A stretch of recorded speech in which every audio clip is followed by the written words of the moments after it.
যাচ্ছিল, সঙ্গে সঙ্গে মাটি সরে গেল, আর সেখান থেকে রুটি তরকারি পানি বের হয়ে গেল।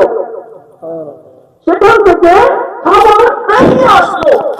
তখন সে অমুসলিম ছিল, কমে ছিল, রাহিব ছিল, সে বলল খেয়ে নাও আর বসে করে নাও। তার খেয়ে নিল, বসে করে যে যা অনুযায়ী আমল করতে শুরু করে দিল। তৃতীয় দিন হলো, তো আর একজন অমুসলিম রাহিব ছিল, সে দোয়া করছে, মওলা আমাদের জন্য খাবার পানির ব্যবস্থা করে দাও। সঙ্গে সঙ্গে মাটি সরে গেল, আর সেখান থেকে রুটি তরকারি পানি বেরিয়ে আসলো।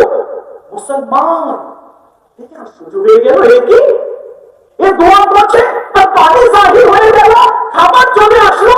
যাই হোক, তিনজন খাবার খেয়ে নিল, আর রাত্রে তিনজনে যে যার হিসাবে ইবাদত করতে লাগলো।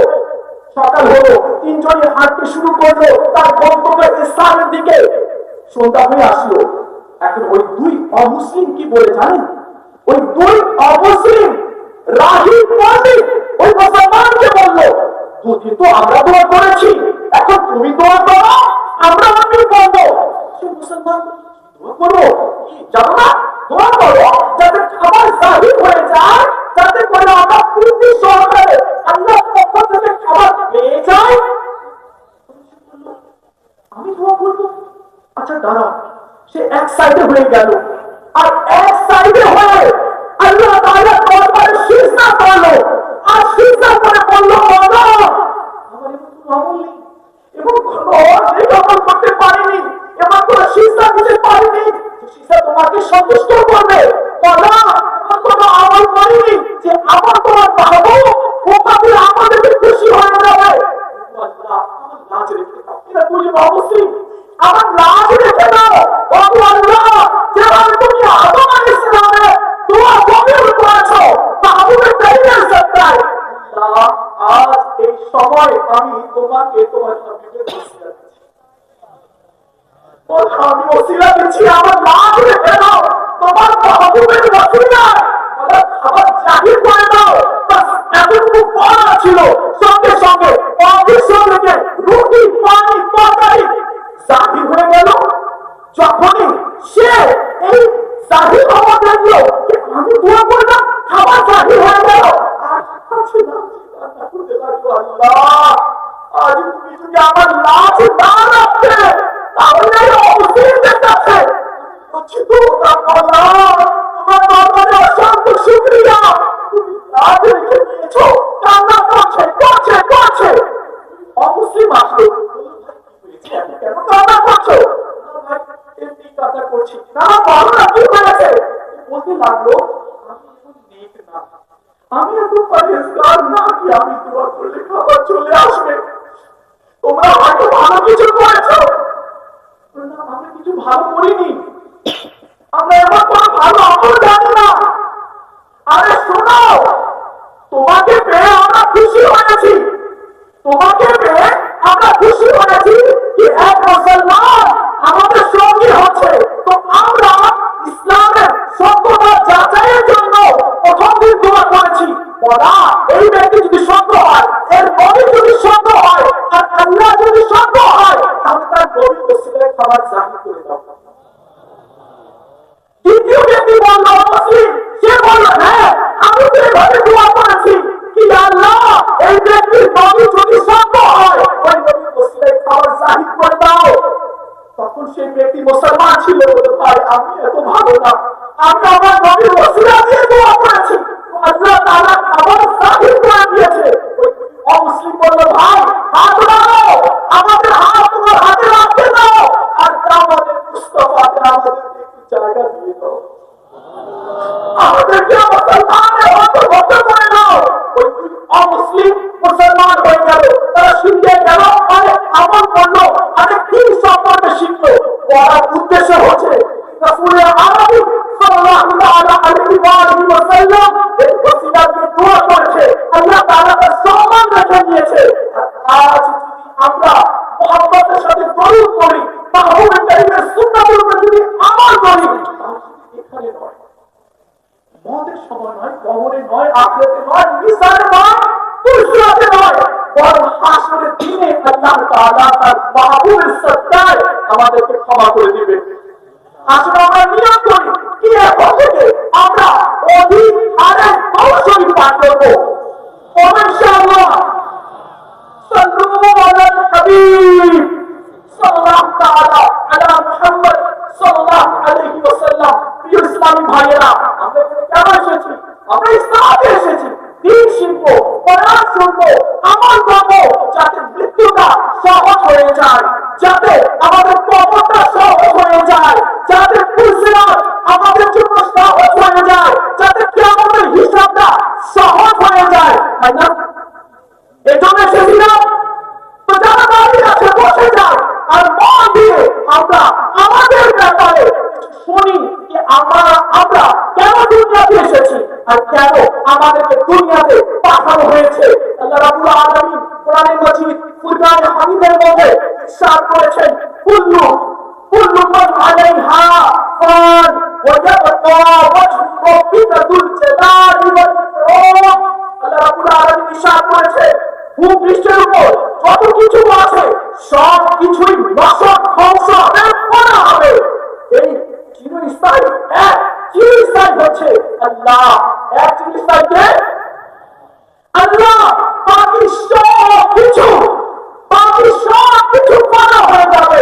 এই যে মাইক তৈরি হয়েছে করা হওয়ার জন্য, এই স্টেজ, এই এলইডি, এই ক্যামেরা, যা কিছু দুনিয়াতে আছে, যা কিছু মধ্যে নেই। আপনি বসে আছেন, আমি দাঁড়িয়ে আছি, বাচ্চা বসে আছে, এখানে যারা এসেছে সবাইকে বলতে বলতে হবে, সবাইকে ফানা হয়ে যেতে হবে। শুনুন, মন দিয়ে শুনুন। যখন আল্লাহ তাআলা ইনসান মানুষ সৃষ্টি করেনি, শুধু ফেরেশতা ছিল, বলে শুধু ফেরেশতা ছিল, তো সে সময় আল্লাহ তাআলা জাহান্নাম তৈরি করে রেখেছিল। জাহান্নামের ভয়ে ফেরেশতারা তাদের কতটা কম্পন করত, তাদের হৃদয় বের হয়ে যাবে, সব সময় ফেরেশতারা কম্পন করত। যখন আল্লাহ তাআলা ইনসান সৃষ্টি করেনি, আর যখনই আল্লাহ তাআলা মানুষ সৃষ্টি করলো, তো ফেরেশতারা বুঝে নিল এই জাহান্নাম আমাদের জন্য নয়, এই জাহান্নাম হচ্ছে মানুষের জন্য। তাদের কম্পন থেমে গেল। ইসলামী ভাইরা দেখুন, আল্লাহ রাব্বুল আলামিন আর এক জায়গায় কোরআন পাকের মধ্যে কি ইরশাদ করেছে, সবাই জানে, হাজার বার শুনেছে, আমি আরেকবার বলতে চাচ্ছি। আল্লাহ রাব্বুল আলামিন ইরশাদ করেছে, কুল্লু নাফসিন যায়িকাতুল মউত। আল্লাহ তাআলা ইরশাদ করেছেন, প্রত্যেককে মৃত্যুর স্বাদ গ্রহণ করতে হবে। যে আছে দুনিয়াতে সবাইকে মৃত্যুর স্বাদ গ্রহণ করতে হবে। সবার কাছে মৃত্যু আসবে। হাদিস রিওয়ায়াতের মধ্যে রয়েছে। চলুন আমি আপনাকে রিওয়ায়াত শোনাই। শুধু কি মানুষের মারা যাবে না, যত ফেরেশতা আছে ফেরেশতারও মওত হবে। জিবরিল, মিকাইল, ইসরাফিল, মালাকুল মওত এবং কি আজরাইল আলাইহিস সালামও মওত হবে। আশবাহি ফেরেশতারও মওত হবে। কিয়ামত টাইম হবে, আল্লাহ তাআলা মালাকুল মওতকে বলবে, হে মালাকুল মওত, দুনিয়াতে কে বাকি আছে? জিন, ইনসান, পাহাড়, পর্বত, চন্দ্র, সূর্য, নক্ষত্র, গ্যালাক্সি, তারকা সব ছড়ে গেছে, সব নিঃশেষ হয়ে গেছে, সব শেষ হয়ে গেছে। কে বাকি আছে আর? মালাকুল মওত আজরাইল আলাইহিস সালাম এইভাবে আরজ করে বলা, জিবরিল বাকি আছে। আল্লাহ তাআলা বলে, তুমি শুনোনি সবাইকে মৃত্যুর স্বাদ গ্রহণ করতে হবে? হে আল্লাহ, শুনেছি, তবে যাও জিবরিলকে মওত দাও। আমরা কি মনে করছি ও মারা গিয়েছে? আরে বাদ দে, ওর কিডনি নষ্ট হয়েছিল, ও অ্যাক্সিডেন্ট হয়েছে, জন্য মারা গিয়েছে। ও তো হার্টে হয়ে গিয়েছিল, ও প্রতিবেশী, ওর স্ট্রোক হয়েছিল ভাই, সে মারা গিয়েছে। ওর ব্রেন স্ট্রোক হয়েছে, মারা গিয়েছে। ওর অ্যাক্সিডেন্ট হয়েছে, মারা গিয়েছে। ওর স্ট্রোক হয়েছে, মারা গিয়েছে। তো আসবে কোনো না কোনো রূপে, কোনো না কোনো সম্পদ নিয়ে আসবে। যুদ্ধ হচ্ছে, লোক মারা গেল, অ্যাক্সিডেন্ট হলো, লোক মারা গেল, ছাদ উঠেছিল, পড়ে গেল, মারা গেল, রোগ হয়েছে, মারা গিয়েছে। মৃত্যু আসবে, আসবে, আসবে। শুনুন, আল্লাহ তাআলা বলে, যাও জিবরিলকে মওত দাও। জিবরিলকে ফেরেশতাদের সর্দার ইসলামের রূহ মালাকুল মউত কবজ করে দিবে। এরপর আল্লাহ বললেন কে বাকি আছে, মিকাইল আছে, ইসরাফিল আছে, যাও তাদের রূহ বের করে নাও, তাদের রূহ বের করে নাও হবে। আর কে বাকি আছে, আসমাইল ফেরেশতা, যাও তাদের রূহ বের করে নাও। এরপর আল্লাহ বললেন কি বাকি আছে, বল আমি আছি আর কেউ নেই। কেন তুমি শুনো কি সবাইকে মৃত্যু শান্তি একমাত্র হবে, তুমি নিজের রূহ বের করো। এরপর মালাকুল মউত নিজের হাত দিয়ে যখন রূহ বের করবে টানবে, তখন এমন চিৎকার দিবে আমার নবী বলেন, সেদিন যদি জিনার মানুষ থাকতো তো মালাকুল মউতের চিৎকার শুনে লোকেরা ওই সময় মারা যেত, বেহুশ হয়ে যেত। মালাকুল মউত যদি মতে এত কষ্ট আগে যদি জানতাম তাহলে এত মানুষকে কষ্ট হতে দিতাম না, আমি একটু আসানি ভাবে বের করতাম। তাহলে কি বুঝা গেল, আমরা কি মনে করছি যে আমরা ইসলামে এসেছি, আমরা মনে 1000 বছর জীবিত থাকবো না, সবাইকে ফানা হতে হবে। আল্লাহ বলে দিয়েছে সবাইকে ফানা হতে হবে।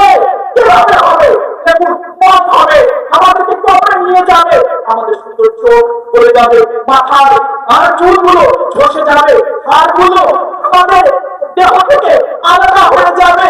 কয়েকদিনের মধ্যে পোকামাকড় চলে আসবে আর দেহকে খেয়ে খন্ড খন্ড করে দিবে, মাটির হাড়গুলো খেয়ে নিবে। এই কথা এভাবে আপনি বুঝুন। আমরা মনে করছি বাদে সময় আছে, আমার তো অনেক সময় আছে, আরে জয় করতে হবে, এটা করতে হবে, সেটা করতে হবে না। আমরা ফানা হয়ে যাব, আমরা ফানা হয়ে যাব, আমরা নিশ্চিন্ন হয়ে যাব, আমরা শেষ হয়ে যাব। শুনুন এই কথাটা আপনি এভাবে বুঝুন। মনে করুন আপনি এখানে আছেন, আমি দাঁড়িয়ে আছি আপনার ভিটে বাড়িতে, আমার ভিটে বাড়িতে আজ থেকে 200 বছর আগে কে ছিল বলুন, কে ছিল জানি, জোরে বলুন জানি। তার সে দেখতে কেমন ছিল, তার লাইফস্টাইল কেমন ছিল, তার নাম কি ছিল আমরা জানি না। আর যে ভিটে বাড়িতে আমি আছি সেই ভিটে বাড়িতে আজ থেকে 200 বছর আগে যে ছিল তার নাম জানি না, তার লাইফস্টাইল জানি না, এমনকি তার কবর কোথায় আমরা জানি, জোরে বলেন আমরা জানি না। আরে এটা কি কথা বলছেন, এটা কি কথা হলো, আমার বংশে আমার ভিটে বাড়িতে আজ থেকে 200 বছর আগে কে ছিল আমি তাকে চিনি না, ছিল না, তা জানো না, তার কবর কই জানো না। এবার আমার দিকে দেখুন, হ্যাঁ আমি আপনাকে বলছি আমার দিকে দেখুন, আপনি যেখানে থাকেন বসবাস করেন, যেখানে আপনার বাড়ি আছে, মনে করুন আজ থেকে 200 বছর পর, কত জোরে বলুন, আজ থেকে 200 বছর পর আমার বংশে আমার ছেলে, তার ছেলে, তার ছেলে, তার ছেলে, আজ থেকে 200 বছর পর আমার বংশের লোকেরা আমার নাম জানবে। হ্যাঁ আমি কিভাবে কথা বলতাম তারা জানবে, এমনকি আমার কবর কোথায় হবে সেটাও তারা, জোরে বলুন, সেটাও তারা জানবে না। এটাই কি দুনিয়া? আরে হ্যাঁ হ্যাঁ হ্যাঁ এটাই দুনিয়া। আমি কি কথা বলছি না, আমি কি বিয়ে করিনি, আমি কি ব্যবসা করছি না, আমি কি কাজকর্ম করছি না, করছি, আমি চলাফেরা করছি। 200 বছর আগে আমার কবর নিশ্চিন্ন হয়ে যাবে, সবাই ভুলে যাবে কেউ ছিল কি সেটাও বলতে পারবে না। তাহলে এটা কি, এটাই এটাই হয়ে আসছে।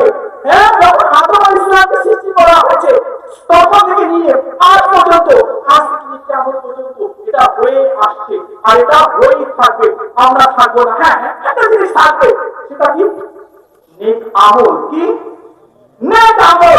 এই জন্য তো আজ আপনাদেরকে এখানে জড়ো করা হয়েছে, যাতে করে আমরা নেক আমল করি, নিজের আখিরাতটা ভালো করি। শুনুন বাস্তব কথা শুনুন, হযরত সাইয়্যিদ বিন জুবাইর রাদিয়াল্লাহু তাআলা বলেন, একদিন আমি সাহাবী রাসূল আব্দুল্লাহ ইবনে আব্বাস রাদিয়াল্লাহু তাআলা বসেছিলাম।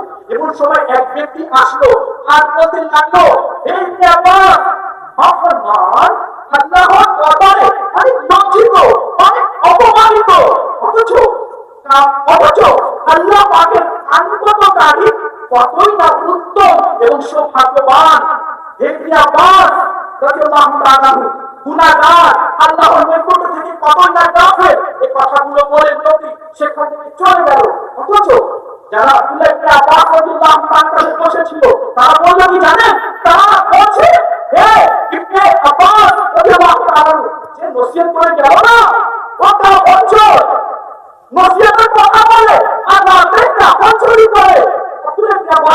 না, এমন হতে পারে না।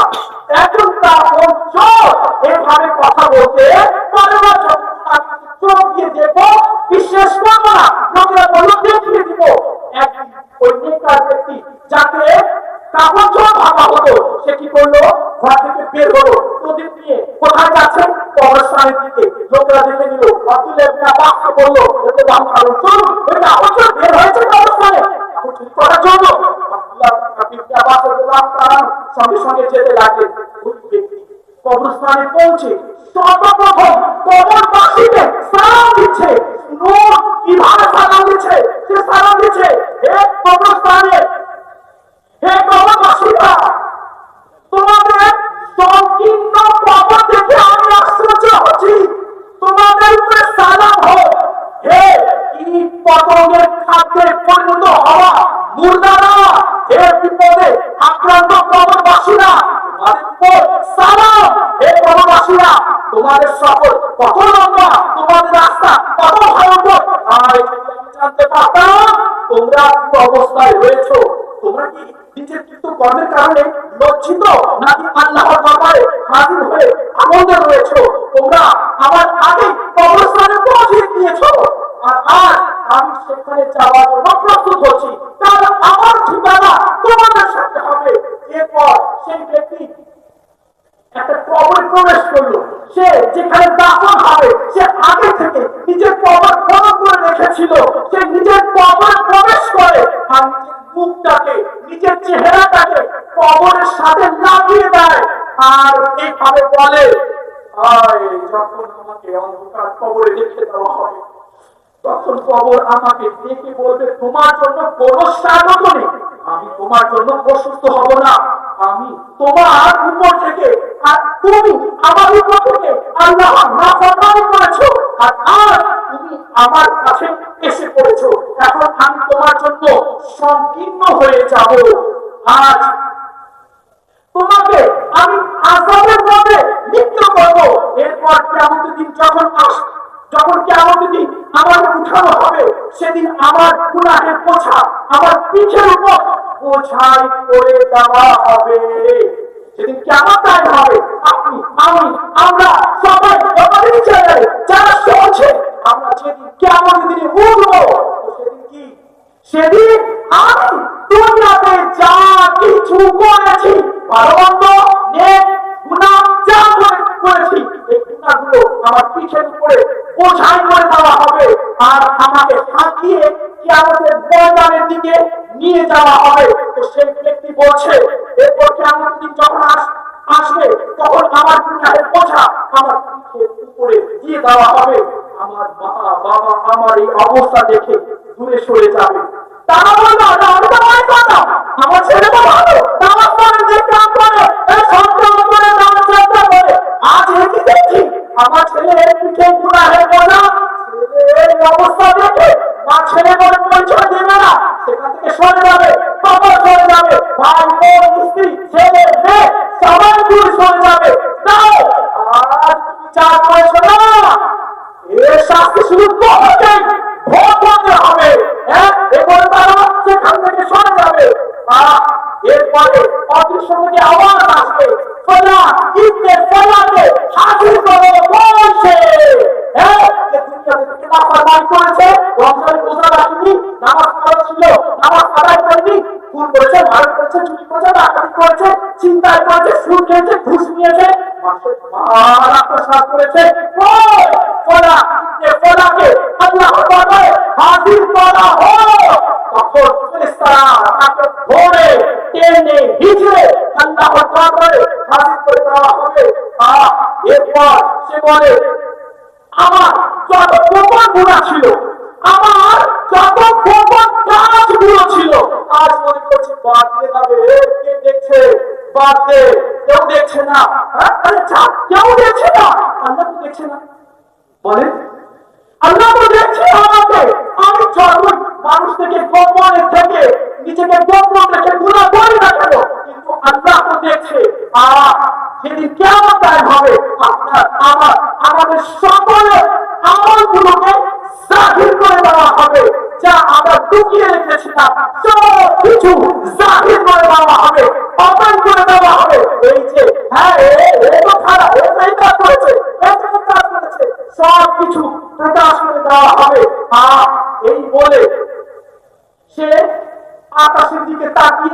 করতে লাগলো। আব্দুল্লাহ ইবনে আব্বাস তার এই অবস্থা দেখে কান্না করলো আর বললো, তুমি গুনাহকে নিশ্চিহ্ন করার জন্য কত সুন্দর না তুমি পলিসি তুমি ধারণ করেছো, এখতিয়ার করেছো।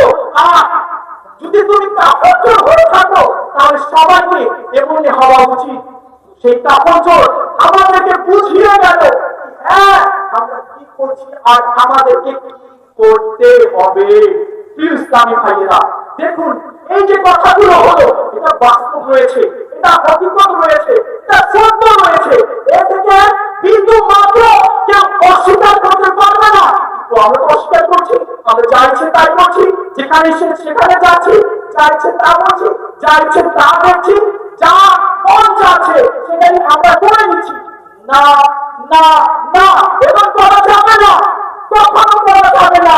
আমরা মনে করছি করিনি না, কি আছে দুনিয়া আছে, যা আছে তা করিনি। আর করে নিলে বসার কামও তো শুনতে পাচ্ছি না। তো এইসব গুনাহের কারণে আজাব আমরা কিভাবে সইবো? আসুন ইসলামী ভাইয়েরা, কবরস্থান কোন জায়গা? কবরস্থান হচ্ছে শিক্ষার জায়গা, যা তোমাকে আখিরাতের ব্যাপারে চিন্তা করতে বাধ্য করে। কবরস্থানের সুখময় পরিবেশ, দুঃখময় বাতাস যেন নিজের ভাষায় ঘোষণা করছে, হে দুনিয়ার জীবনে বন্ধ থাকা মানুষেরা, তোমাদের সবাইকে একদিন এই পদ্মভূমিতে কবরের গভীরে নামতে হবে। आखिर मौत है, तेरे जो करना है आखिर मौत है। ভবনে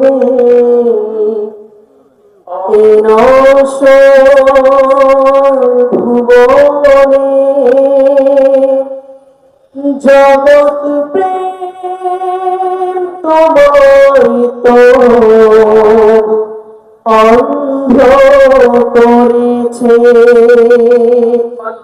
গভীর মনে প্রভু দেখেছ কি ভেবে লোকে পূর্ণ আজ নির্জন হয়েছে। ধরা লাগানো জায়গা ধরাশি খরসর তামাশা তোলে। এই দুনিয়াটা তামাশার জায়গা নয়, আমরা তামাশা বানিয়ে দিয়েছি। আর জানা হাতে না পড়না দেখে দিব, কে আছে বুঝে দিব, তামাশা বানিয়ে দিয়েছি। আসলে এই দুনিয়া তাকে তামাশার জায়গা রয়েছে না। আচ্ছা, একটা কথা বুঝেন আপনি, এই দুনিয়া তামাশার জায়গা নয়, কিন্তু আমরা তামাশা বানিয়ে দিয়েছি। এই কথাটা আপনাকে এভাবে বুঝতে হবে। আমরা সবাই যারা এই চ্যানেলে এই সবাই উপস্থিত আছে, তাদের সবাইকে বলছি, আমরা এক জায়গায় ছিলাম না, আমরা এক জায়গায় ছিলাম না, আমরা ট্রাভেল করছি। কি করছি? ট্রাভেল করছি। আমরা স্থান পরিবর্তন করছি।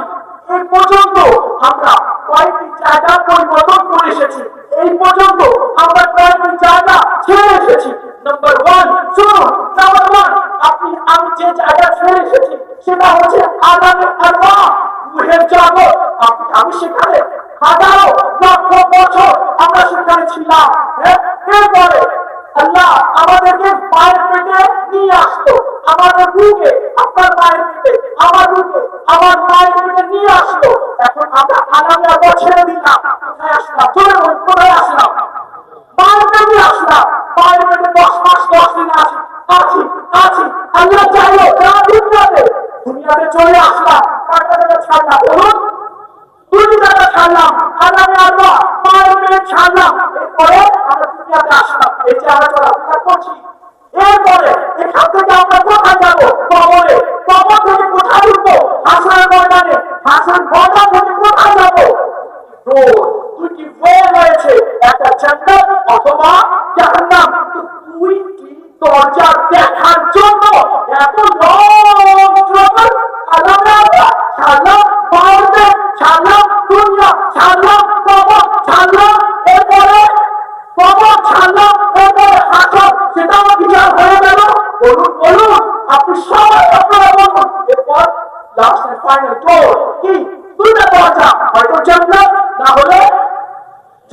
এটাই না, বলুন এটাই বাস্তব না? হ্যাঁ হ্যাঁ, এটাই বাস্তব হয়েছে। আমরা বাস্তব থেকে আমরা উদাসী। বলুন আগামী আলমাতে যে আমল করে সওয়াব নাই, বাইবেলে আমল করে সওয়াব নেই, কবরে আমল আছে বা আমল করে সওয়াব নাই, হাসান বাজারে আমল করে সওয়াব নেই। কোথায় কোথায় করে সওয়াব পাবে? সবাই বলুন কোথায়? আরো জোরে। তো দুনিয়াতে আমল করলে সওয়াব পাওয়া যাবে। কি হয়েছে? কে বাধা দিচ্ছে? কেন? শয়তানের কুমন্ত্রণায় পড়ে আমরা অমানি করছি। এখানে যা করবো সেটার হিসাব হবে। তো আসুন আমরা নিয়ম করি, ইনশাআল্লাহ কারীম এখন থেকে আমাদের কোনো নামাজ কাজা হবে না। হয়নি এত বড় মঞ্চ সাজানো হয়েছে, আপনাদেরকে আমন্ত্রণ করা হয়েছে। কেন? যাতে আজকে আমরা ওয়াদা করি, নিয়ম করি, আল্লাহ দরবারে আত্মসমর্পণ করি। ইনশাআল্লাহ মাওলা তুমি এখানে এসেছো, ওয়াদা করছি তোমার দরবারে আত্মসমর্পণ করছি। কেন থেকে আমার কোনো নামাজ হবে ইনশাআল্লাহ। ইনশাআল্লাহ কারীম। প্রিয় ইসলাম ভাইরা আর মাদানী চ্যানেলের দর্শক বৃন্দ, দেখুন মালাকুল মউত, আমার বাবা চলে গেছে, আপনারও কেউ দাদা, কারো দাদা নেই, কারো মা নেই, কারো বাবা নেই, আছে না? তো মালাকুল মউত প্রত্যেক মানুষের ঘরে আসবে, প্রত্যেক মানুষের ঘরে আসবে। হযরত সাইয়েদনা খাজা হাসান বসরি রাহমাতুল্লাহি তাআলা বলেন, একটা বাড়িতে প্রত্যেক দিন মালাকুল মউত ইমাম সে দেখতে। কয়বার? 3 বার আসে দেখতে। দেখে তার নিঃশ্বাস শেষ হয়ে গেছে, দেখে তার পানি শেষ হয়ে গেছে, দেখে তার আওয়াজ শেষ হয়ে গেছে, দেখে তার আওয়াজ শেষ হয়ে গেছে, বাস ঝট করে তার রূহ বের করে দেয়। তো ঘরের লোকেরা কান্না করতে শুরু করে। মালাকুল মউত আবার দরজাতে চলে আসে, দরজাতে দাঁড়িয়ে মালাকুল মউত বলে, হে ঘরের লোকেরা শুনো, তোমাদের উপরে জুলুম করিনি, আমি আসবো, বারবার আমি আসবো, আমি সে পর্যন্ত তোমার ঘরে আসতে থাকবো যে পর্যন্ত তোমাদের মধ্যে থেকে একজনও বাকি থাকে। একজনও যদি আপনার বাড়িতে কেউ বাকি থাকে, মউত আসবে ফানা করার জন্য, মউত আসবে। তো কেন আমরা এখনো আমরা পিছিয়ে বসি না? কেন আমরা রেডি হচ্ছি না? কেন আমরা নিজের জানের উপরে আমরা জুলুম করছি? এই যে আমি 100 বছর জীবিত, 1000 বছর, 100 বছর যদি তুমি জীবিত থাকো না, তবে বেতন না আমার টাকা রেখে ময়লা কাজ কবরে কিন্তু একা কিয়ামতের সকাল পর্যন্ত তোমাদের থাকতে হবে। যে ফেরেশতা মওতটা ছাড়া যায়গা, যখন মওতের ফেরেশতা তোমাকে ঘিরে নেবে না চতুর্দিক থেকে, এরপর তোমাকে কেউ বাঁচাতে পারবে না। কারণে তওবা, রব্বি রহমতুল্লাহ করে নাও তওবা, আল্লাহর রহমত অনেক বড়, বন্যা কবরে সাজা হোগি করি, মনে রাখবেন না হলে কবরের মধ্যে শাস্তি কিন্তু ভয়ঙ্কর হবে। আসুন ইসলামী ভাইরা, আমরা আরো কিছু শুনি। আর যত সৃষ্টি আছে এবং কিয়ামত পর্যন্ত যা যা সৃষ্টি হবে সব কিছুই ফানা হয়ে যাবে। আমরা বলি আমার অনেক অ্যাক্টিভিটিস আছে, অনেক পাওয়ার আছে, বাধ্যের বড় বড় লিঙ্ক আছে, আমার ক্ষমতা আছে, আমার কেউ আমার আরেক কাছেও আসতে পারে না। দেখে দিব, বুঝিয়ে দিব কার ক্ষমতা আছে। আমার সাথে লাগা, মনে রাখবে এক খাওয়া চলবে, এক বাতাস চলবে, আর সব কিছু ঠান্ডা করে দিবে। পাওয়ার, অ্যাক্টিভিটিস, অথরিটি, লিঙ্ক, পাওয়ার, ক্ষমতা, যা কিছু আছে এক বাতাস চলবে, আর সব কিছু নীরব হয়ে যাবে, সব কিছু নীরব হয়ে যাবে। মনে করুন প্রিয় ইসলামী ভাইয়েরা, কে আমাদের মৃত্যু হয়ে গিয়েছে, মনে করুন মৃত্যু হয়ে গিয়েছে, আমাদের মুখে চাদর এভাবে দিয়ে দিল, ঢেকে দিল। মুর্দা সব কিছু শুনতে পারে, সব কিছু দেখতে পারে, কিন্তু হরকত করতে পারে না। মুর্দা বলে কখন আপনি মারা গেলে, বা আমি মারা গেলাম, বা এর বাসা কেউ মারা গেল, লোকরা চাদর দিয়ে ঢেকে দিল। মা, বাবা, স্ত্রী, সন্তান, বউ কান্না করছে, চিৎকার করে বলে, ও মা, মা, ও মা, আজ কি হয়েছে মা? আমার কথা কেউ শুনছে না মা। ও মা, আমি তো সবার কথা শুনছি। ও মা, একটু আয় না মা। ও মা, একবার ডাক দিলে তো তুই দৌড় দিয়ে আসতিস। ও মা, একটু আয় না মা। দেখ এই লোকেরা কি করেছে দেখ না, আমার মুখের উপরে চাদর দিয়ে রেখেছে। আয় না, একবার আমার চাদরটা সরিয়ে দে না মা। তুই দেখি মা, একবার স্নান করে দেখি। মুদার ঘরে বসবে, কিন্তু মুদার কথা মা শুনতে পারবে না। আমি যখন ঘরে যেতাম, আমার মেয়ে নিয়ে আসতো, বাবা বলে বুকে চলে যেত। ওই মেয়েও আমার কথা শুনতে পারবে না। ও মামনি, মা, আয় মা, কাছে আয়। আমার মাথা থেকে চাদরটা সরাই দে না মা। দেখি রে, আজ দেখবো আমি কেমন পর্যন্ত তোকে দেখতে পারবো না। মেয়েও শুনবে না, স্ত্রীও শুনবে না, সে বারবার চিৎকার করবে, একবার তো আমার মেয়েটার মুখ দেখতে দাও। মুদার কথা কেউ শুনবে না, তাকে কুসুম দিবে, তাকে কাপড় পরাবে, তার জানাজা করবে। হ্যাঁ, এই কাহিনীটা আমার কাহিনী। হ্যাঁ, এই কাহিনী আপনার, আমরা যা মনে করি না কেন, বাস্তবে এই কাহিনী আপনার। নিয়ে যাচ্ছে তবে হাদিসে পাকের মধ্যে রয়েছে যে মুদা বসে যায়, যদি সে নেককার থাকে, নামাজি থাকে, দাওয়াত ইসলামের মুবল্লিগ থাকে। হ্যাঁ, মদিনা আপনাদের সফর করেছে, হ্যাঁ, মদিনা আপনাদের করেছে, আমল করেছে, বলে হে লোকেরা, আমাকে তাড়াতাড়ি নিয়ে যাও, আমাকে তাড়াতাড়ি কবরের দিকে নিয়ে যাও। আমি যা দেখছি, তোমরা যদি তা দেখতে না, তো তাড়াতাড়ি নিয়ে যেতে। তার যে মারা গেছে, নেককার সে জান্নাত থাকে, আর বলে তাড়াতাড়ি নিয়ে যাও আমাকে। বাবাকে যে কষ্ট দিয়েছে, যে খারাপ কাজ করেছে, গোপনে গোপনে রাতে নিজেকে ধ্বংসের পথে নিয়ে গিয়েছে, সে বলে দাও, আমাকে এত তাড়াতাড়ি নিয়ে যেও না। আমি যা দেখছি, তোমরা যদি তা দেখতে, তোমরা আমাকে তাড়াতাড়ি নিয়ে যেতে। আমি যখন দেখছি, আমাকে তাড়াতাড়ি নিয়ে যেও না। এই কাহিনী 14 হাদিসে রয়েছে, আর এটা আপনার কাহিনী, এটা আমার কাহিনী। আমাদেরকে কি করতে হবে? আমাদেরকে এখনই, আজই, এই মুহূর্তে আমাদেরকে তওবা করতে হবে। আসুন আমরা তওবা করি।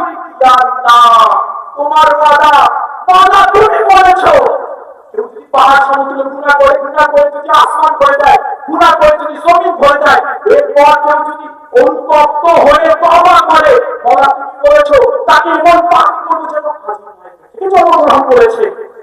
মনা, আমি তওবা করছি, এখন থেকে আর কোনো গুনাহ করব না। মনা, এখন থেকে আর কোনো আমাদের নামাজ কাজা হবে না। মনা, এখন থেকে আর কখনো নিজের চোখে হারাম দিয়ে আমরা ভরবো না।